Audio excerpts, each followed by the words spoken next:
আসসালামু আলাইকুম। আমি আছি পুত্রজয়া বাস টার্মিনাল।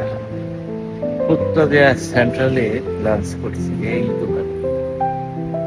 যাই হোক, একদম এটা হচ্ছে বাস টার্মিনাল, ওই পাশে হচ্ছে ট্রেনের স্টেশন। এই বলে পুত্রজয়া সেন্ট্রাল, এখানে লাঞ্চ করব। হয়েছে,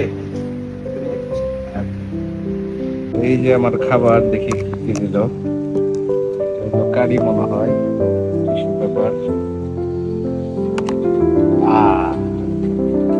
যাই হোক, এটা হচ্ছে আমার লাঞ্চ, ট্রাই করে দেখি। ওকে, খাবারের ডেকোরেশন ভালো, খাবার মজা কিনে ট্রাই করি। মজা, একটু কারি দিতে হবে। যাই হোক, ভালো থাকবেন, সুস্থ থাকবেন, লাভ ইউ। বাই।